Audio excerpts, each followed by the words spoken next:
Jacob Hensley was a farmer who knew the land better than he knew himself. His family's farm, nestled in the heart of the Midwest, stretched over acres of fertile soil and rolling fields. The Hensley farm had been in his family for generations, each ancestor working tirelessly to keep it flourishing. Jacob took great pride in this legacy, waking up before dawn every day to tend to his crops, repair equipment, and ensure that every inch of the land remained productive. But things were not as peaceful as they once had been. The nearby town had grown over the years, with new developments and bustling activities creeping closer to Jacob's farm. What was once a quiet, distant neighbor had turned into a lively town filled with festivals, parades, and events that drew crowds from across the region. Jacob didn't mind the festivities until they began to spill onto his farmland. It started with a few cars parked along the farm's edge during a spring festival. The vehicles didn't seem like much of a problem at first, but as more events filled the town's calendar, the problem grew worse. Drivers ignored the wooden fence that clearly marked Jacob's property and parked wherever they found space, often crushing the wildflowers that bordered his fields. On particularly busy weekends, some vehicles strayed deeper onto his land, their tires flattening patches of tender crops. Jacob tried to handle the issue calmly. He posted signs along the property line that read, "Private property, no parking." He even put up a few makeshift barriers using old wooden planks and hay bales. But his efforts were ignored. After a major summer festival, Jacob stood at the edge of his cornfield, heart sinking as he surveyed the damage. Rows of green stalks had been trampled, leaving patches of broken plants and bare soil. Jacob's hands trembled as he surveyed the destruction before him. The aftermath of the town's latest fair was worse than anything he had ever seen. Deep tire marks crisscrossed his cornfield, cutting through rows of golden stalks that had stood tall just days ago. The air carried the faint scent of crushed crops, mingled with the sting of fresh diesel fumes. Jacob's chest tightened as he walked through the wreckage, his boots sinking into the churned soil. This wasn't just an inconvenience, it was devastation. The damaged field represented months of back-breaking work, early mornings and long afternoons under the scorching sun. The financial loss was staggering. Thousands of dollars worth of crops lay ruined, their potential harvest reduced to nothing more than trampled husks. At the far edge of the field, a cluster of vehicles remained parked. Their occupants lounged nearby, oblivious to the mess they had created.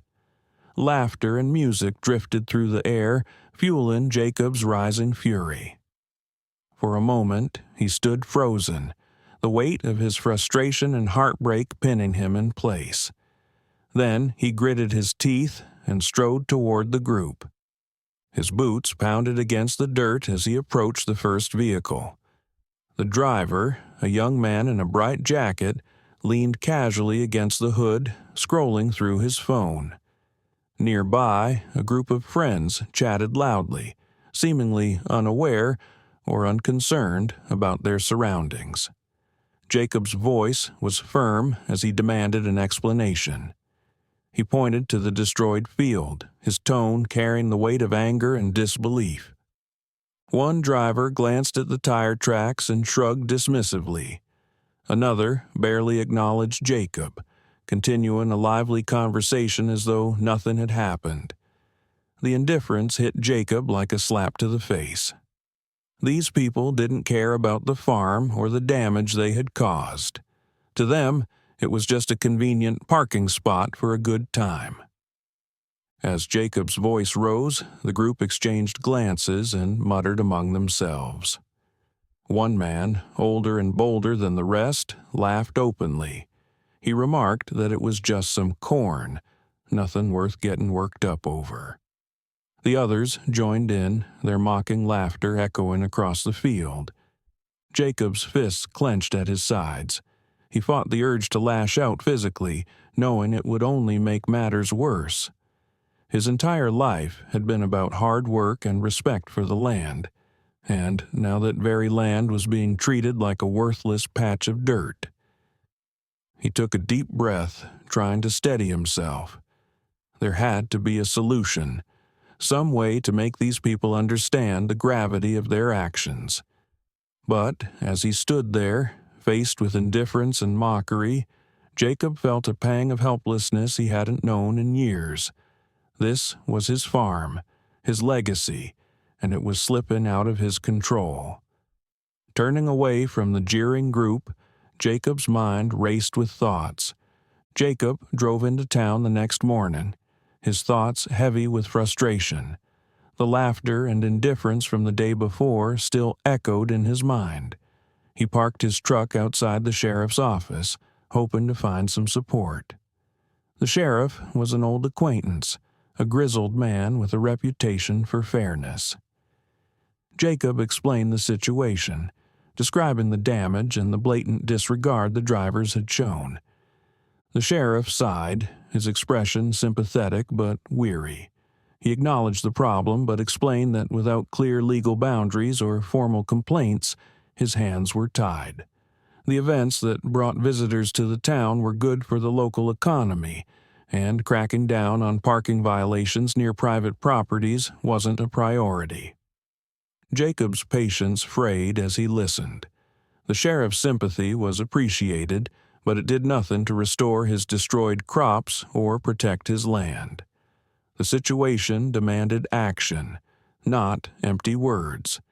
With a heavy heart, he left the office and made his way to the town council, hoping for a more constructive response.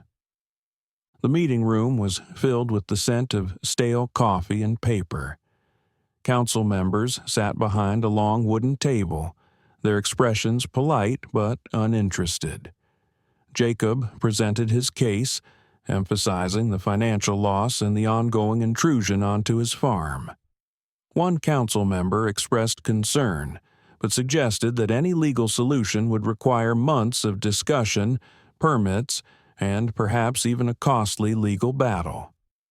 Jacob's jaw tightened. Bureaucracy was a language he didn't understand, and it seemed to be the only one the town officials spoke. As he left the meeting, frustration gnawed at him. He couldn't afford to wait months or spend thousands of dollars on legal fees. His farm needed protection now.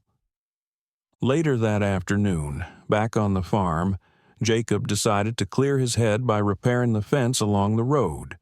The damage from the previous day's chaos was evident. Wooden posts had been knocked over, and wire lay tangled in the dirt.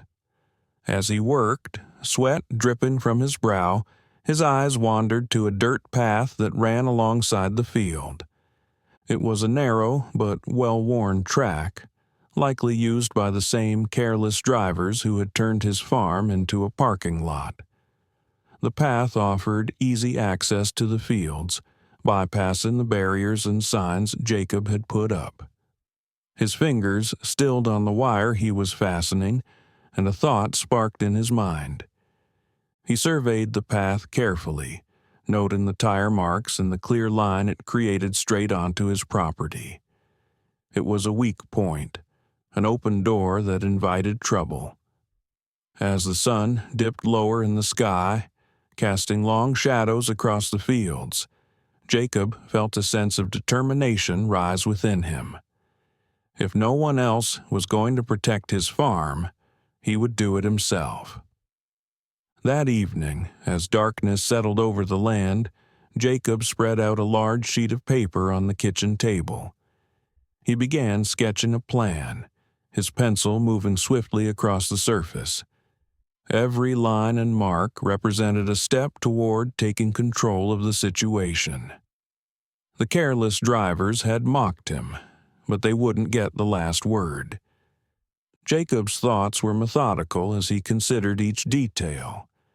The dirt path needed to be blocked off, but it had to be done in a way that sent a clear message without causing harm. He thought about trenches, barriers, and other creative solutions. Ideas flowed faster than he could sketch them. By the time he set down his pencil, the plan was beginning to take shape. It wasn't perfect, and there were still details to work out, but it was a start.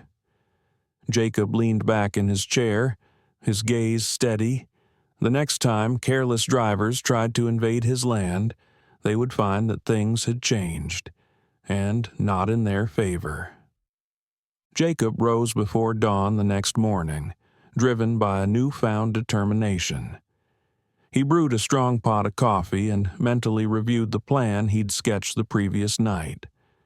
The quiet farmhouse seemed to hum with a different energy, fueled by his resolve. After finishing breakfast, Jacob grabbed his truck keys and headed into town. The local hardware store smelled of sawdust and fresh paint. Jacob wandered through the aisles, his eyes scanning the shelves for the supplies he needed. Wooden posts, heavy chains, industrial-grade nails, and thick rolls of wire filled his cart. He hesitated near a shelf of steel spikes, their sharp tips gleaming under the fluorescent lights. After a brief moment of contemplation, he added a box to his growing pile. The store clerk raised an eyebrow at the assortment, but didn't ask questions. Jacob paid in cash, loaded the materials into his truck, and drove back to the farm with a sense of purpose. He knew the importance of keeping his intentions to himself. If word got out about what he was planning, it could lead to unnecessary interference or even legal trouble. As twilight descended, Jacob began his preparations. He waited until the last rays of sunlight had faded and the fields were cloaked in darkness. The only sound was the occasional rustle of leaves in the cool breeze. He worked methodically, using a flashlight to guide his hands. His boots crunched against the soil as he dug holes for the reinforced fence posts. Jacob's first deterrent was subtle, but effective. He carefully installed a hidden spike strip beneath the surface of the dirt path where vehicles frequently crossed onto his land. The spikes were angled to remain harmless to tractors and farm equipment, but would puncture the tires of any car attempting to bypass the designated entrance. He covered the strip with a thin layer of loose soil, smoothing it over until it was virtually undetectable. Satisfied with his work, Jacob moved on to fortifying the existing fence. He reinforced it with sturdy planks and secured it with heavy-duty chains. The goal was to create multiple layers of deterrence without making the barriers too obvious. If drivers encountered resistance, they might think twice before attempting to trespass again. The night air was crisp and Jacob's breath formed small clouds as he worked. His muscles ached, but he didn't stop. There was too much at stake. Each hammer strike and twist of wire brought him closer to reclaiming his land. The memory of the trampled cornfield and the mocking laughter of the drivers fueled his determination. Jacob knew that the spike strip was only the first step. He needed something more sophisticated, a system that wouldn't just punish intruders but confuse and frustrate them. As he surveyed the dirt path that led into his farm, an idea began to form. A maze of winding routes designed to disorient any driver foolish enough to trespass. The next few nights, Jacob worked tirelessly under the cover of darkness. Using his tractor, he carved out a series of new dirt paths that twisted and turned unpredictably. Some paths looped back on themselves, while others ended abruptly near dense rows of trees. At key points, he buried posts and placed inconspicuous signs that seemed to direct drivers toward an exit, but instead guided them deeper into the maze. The maze was cleverly designed. Familiar landmarks were obscured by additional rows of crops and wooden barriers that blended seamlessly with the landscape. Jacob made sure to keep his farm equipment entrance clear and accessible, But to anyone unfamiliar with the layout, the network of paths appeared endless. He double-checked his work by driving through the maze himself, ensuring there were no shortcuts or unintended escape routes. By the time he finished, Jacob was confident that his creation would do its job. If intruding drivers thought they could find an easy way out, they were in for a rude awakening. A week later, the town hosted a large community event that drew visitors from neighboring towns. Cars lined the streets, and the designated parking lots quickly filled. Jacob kept a wary eye on his property from the farmhouse porch. Sure enough, a few impatient drivers spotted the dirt path and decided to take their chances. Jacob watched as a line of cars rumbled onto his land, their tires kicking up dust. The drivers parked haphazardly, ignoring the clear boundary markers. Some families piled out of their vehicles, laughing and chatting as they headed toward the town square. Jacob remained calm, knowing that his preparations were about to pay off. As the day wore on, the sounds of the event drifted across the fields: music, laughter, and the occasional cheer. Jacob busied himself with farm chores, but he kept an eye on the parked cars. As the sun dipped lower in the sky and the event began to wind down, the drivers returned to their vehicles. Jacob leaned against a fence post, watching from a distance as the first car attempted to leave. The driver, a middle-aged man in a baseball cap, hesitated at the entrance to the maze. He glanced around, clearly confused by the multiple paths before him. After a moment's hesitation, he chose a route and drove off. Jacob's smile widened as he watched the car reappear moments later, circling back to the same spot. The driver tried another path, only to meet the same fate. Frustration was evident as the man slammed his hand against the steering wheel. Other drivers, noticing his struggle, started their own confused attempts to navigate the maze. The scene quickly descended into chaos. Horns blared as cars narrowly avoided colliding with each other. Drivers gesture wildly, their frustration mounting with each wrong turn. One car became stuck in a patch of loose dirt, its tires spinning uselessly. Another driver, a woman in a red SUV, got out of her vehicle and threw up her hands in exasperation. Jacob remained hidden in the shadows, a satisfied grin on his face. His plan had worked perfectly. The drivers had taken his land for granted, and now they were paying the price. As the minutes stretched into an hour, some of the drivers began working together, trying to decipher the maze's layout. Their voices rose in heated arguments, each blaming the other for the predicament. Eventually, a few of the more resourceful drivers managed to find the hidden signs Jacob had placed. Following the misleading directions, they were guided back toward the exit. Others, too stubborn to admit defeat, continued to circle aimlessly, their frustration palpable. As night fell, Jacob decided it was time to head back to the farmhouse. He knew that by morning, most of the cars would have found their way out.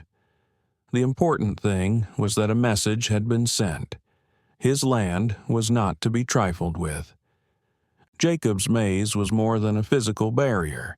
It was a symbol of his resolve. He had taken control of a situation that once seemed hopeless, turning it to his advantage. As he closed the farmhouse door behind him, the sounds of honking horns and angry voices faded into the distance. Jacob knew one thing for certain. The careless drivers wouldn't forget this experience anytime soon. The following morning, word of Jacob's maze spread like wildfire through the town. At the local diner, laughter filled the room as patrons recounted the previous night's chaos. Stories of confused drivers circling endlessly and heated arguments over wrong turns made for prime entertainment. Some locals even praised Jacob for his cleverness, calling it the best spectacle the town had seen in years. However, not everyone found the situation amusing. By midday, a group of town officials, led by the sheriff and a representative from the mayor's office, arrived at Jacob's farmhouse.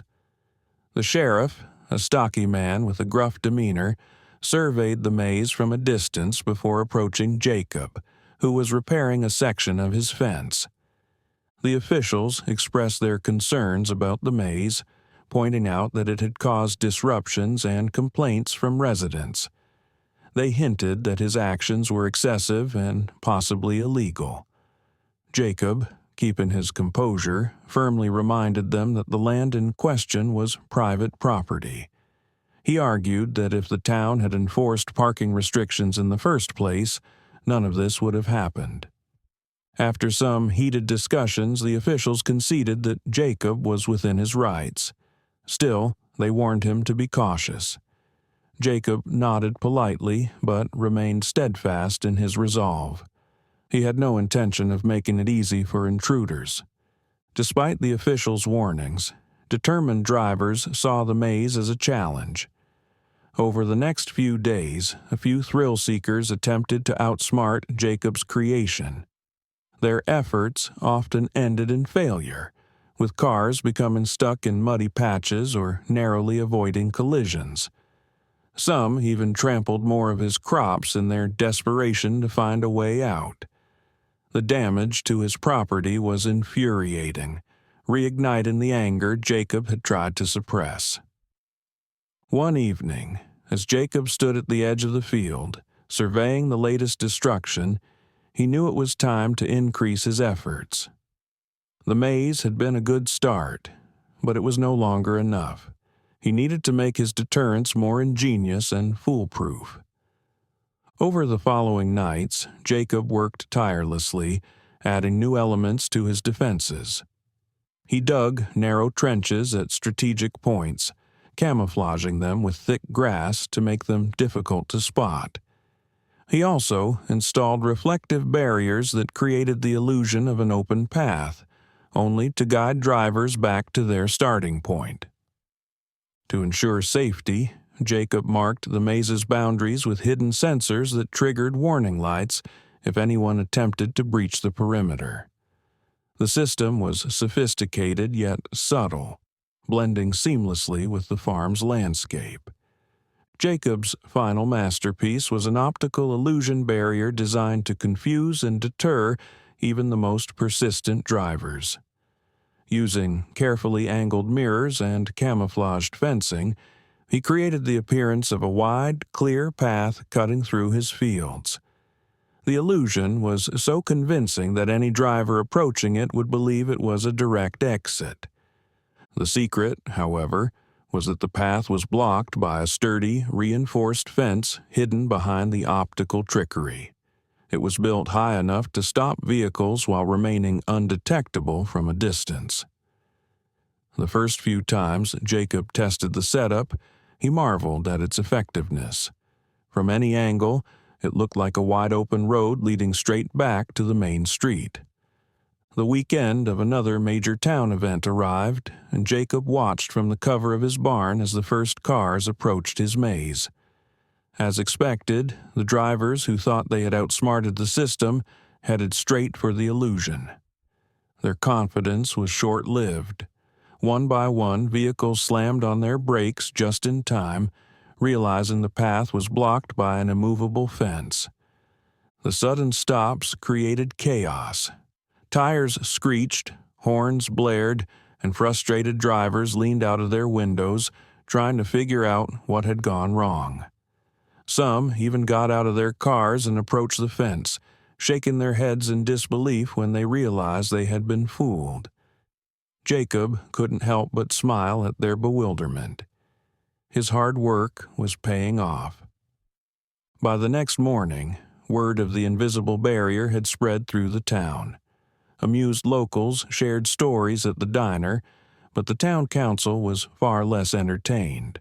A formal complaint was lodged against Jacob, accusing him of creating a public hazard and endangering drivers.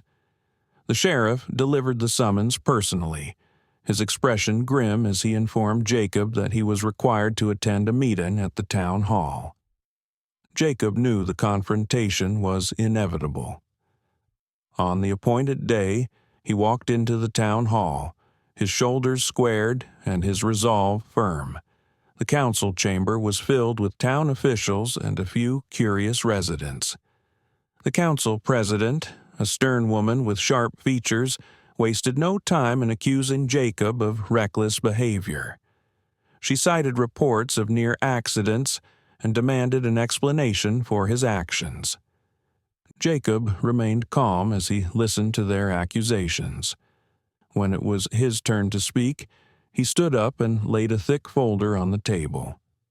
Inside were photographs documenting the years of damage caused by illegal parking on his farm. He showed images of trampled cornfields, crushed wildflowers, and deep tire ruts that scarred the land. The evidence was undeniable.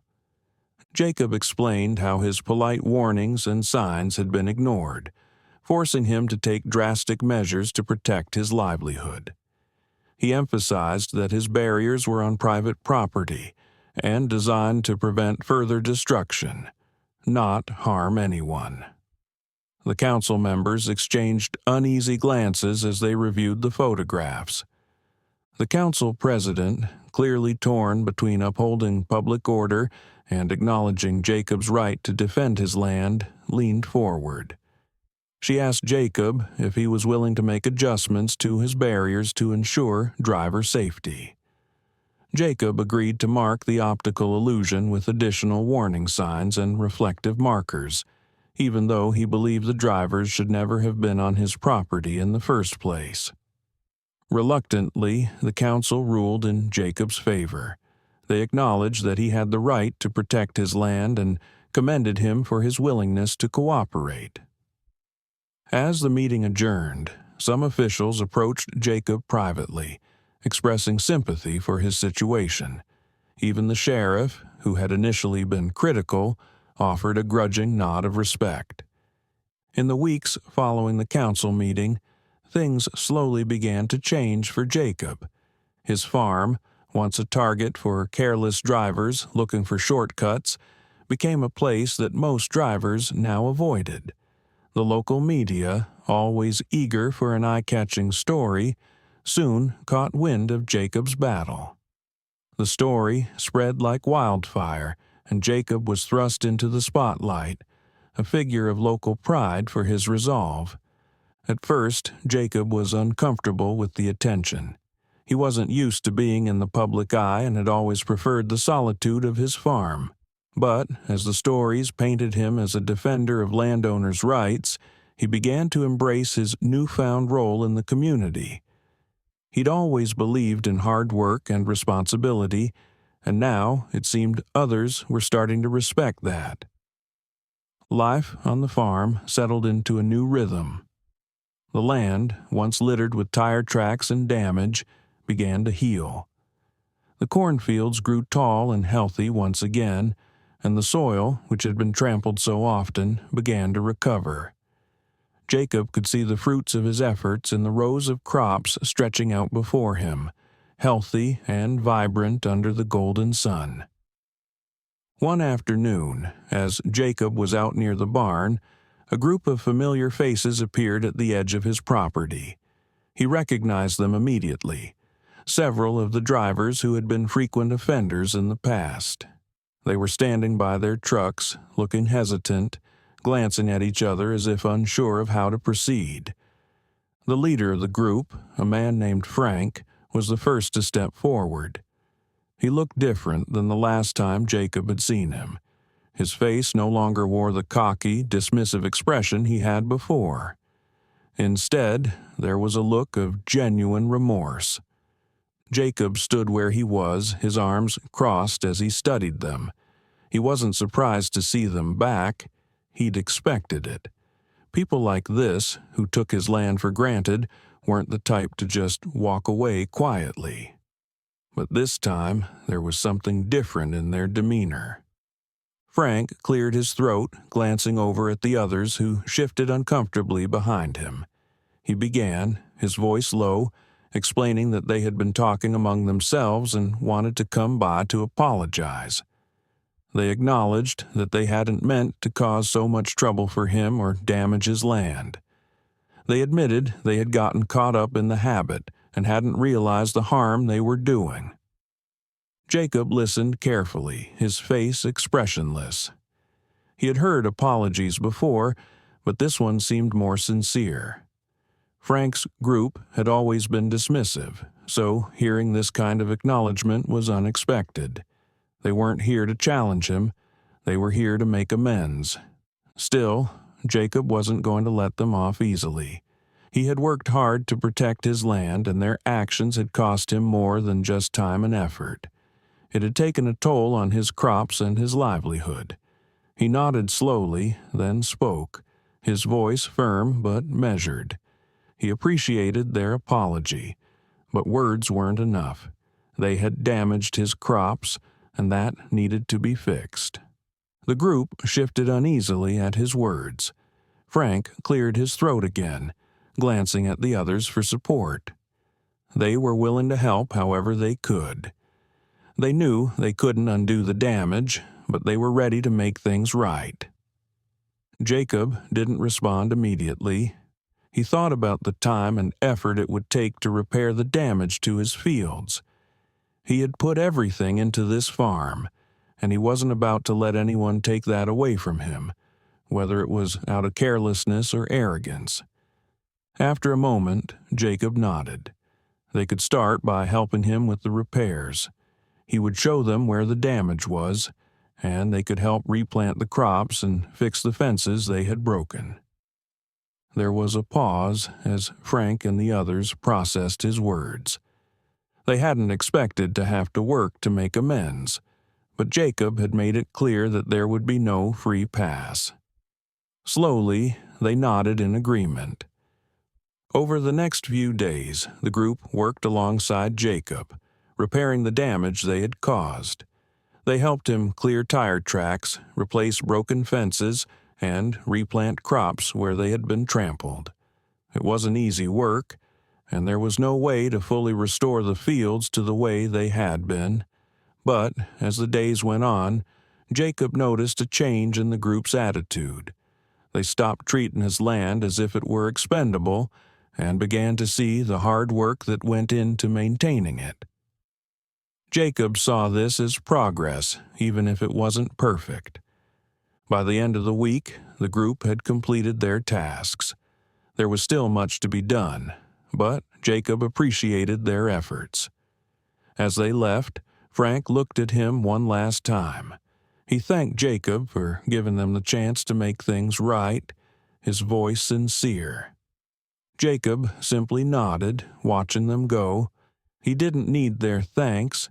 He had gotten what he needed, respect for his land and a reminder to everyone that his farm was not a place to be taken lightly. As the group disappeared down the road, Jacob felt a quiet satisfaction. His farm was intact, and the message had been received. He had protected what was his, and in doing so, had earned the respect of his community. It was a victory that would last far longer than the crops in his fields. What do you think about Jacob's acts towards protecting his land? Share your thoughts in the comments below. Thank you for watching and for being part of this journey with us. Don't forget to like, share, and subscribe for more stories. We'll see you in the next video.